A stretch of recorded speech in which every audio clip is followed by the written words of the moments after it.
Hey, what's up, everybody? We are here with the one and only Björn Dunkerbeck. You might remember him from last boat show. We had a cool interview with him, and we also remember him from the APP SUP surf contest that just happened in the Canary Islands, and we had a cool little media partnership. Thank you so much for this. And now pleasure. We want to follow up a little bit how the event was, highlights and so forth, and SUP surfing maybe in general. What's the state of SUP surfing and how is it in the Europe of Hawaii? So shoot away.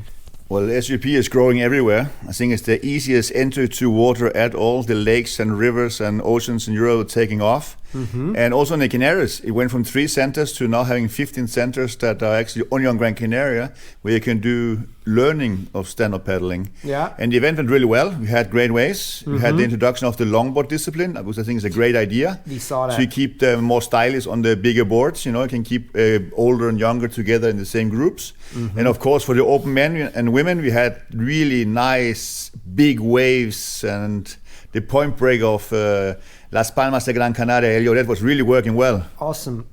Yeah, we saw that. The introduction of longboard SUP surfing, which actually was quite coincidental.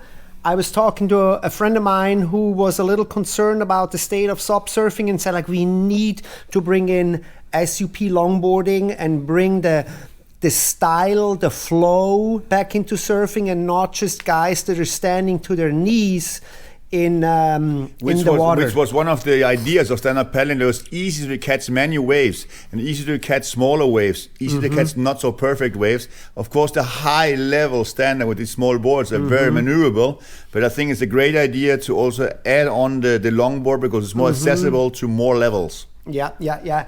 And in terms of your part in this whole thing, we know it was an APP event, but it was your company that organized everything. So you're basically the organizer, is that right? Yes, I'm the organizer of the stand-up paddle event, and I've done it for the 3rd year in waves. And in total, we did 7 editions of the Gran Canaria Pro-Am race event as well. And with more budget, we are going to add on the race event again this year. Nice. But the event is already confirmed, end of November. Okay. The return of media was really good, thanks to all the good partners that we have. It's my pleasure to support. Helps. I love it. And the riders loved it. And of course, we had good waves. It's all good. And in the end of November, beginning of December, the water is still over 20 degrees in Gran Canaria. Nice. Which is really good for all the Europeans to come down and practice and enjoy the good climate, you know. So it's all a win-win situation. Very nice. So it's good for tourism. How's the vibe over there with the surfing and the stand-up paddling, surfers?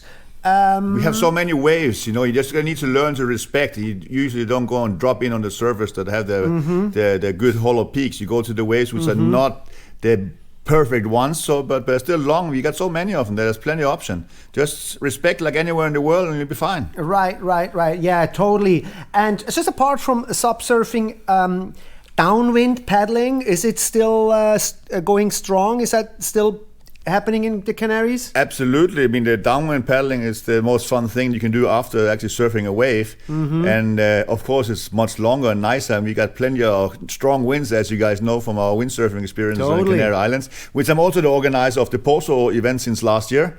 And that one's also confirmed for the beginning of July for all you guys that are windsurfers. At the moment, we are looking at the dates from the 1st to the 9th for wave sailing in all categories, juniors and men and women, of course.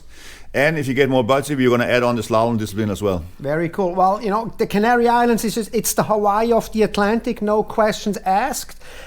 We've seen here at the boat show, as always, the newest, latest trends, which of course now makes me curious. What's the foiling, and not necessarily the wing foiling part in the Canaries, more like in prone foiling and possibly downwind foiling.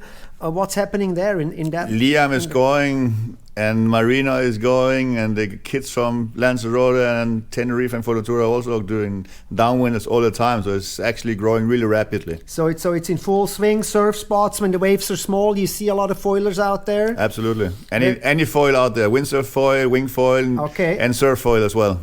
Yeah, so Watersport 360 also in the Canaries, I guess. Absolutely. Foil, stand-up and everything. And your event is confirmed, just to circle back one more time. Absolutely. And it is going to be an APP event. APP, end of November. End of November. Do we know, are there more than just one SUP surf event with the APP next year? It better be. This year. This year was, yeah, right, this year it's already 20. And we need to say aloha to everyone. Good to see you guys, and hope to meet you back in the Canaries. Very nice. Super cool. Thank you so much, Bjorn. It's always super cool to have you. It is super cool to have you guys. So click a like button and subscribe. Comment if you have any questions about the event. You can contact me. We can make a connection with Bjorn's establishment over there. And we'll see you in the next video.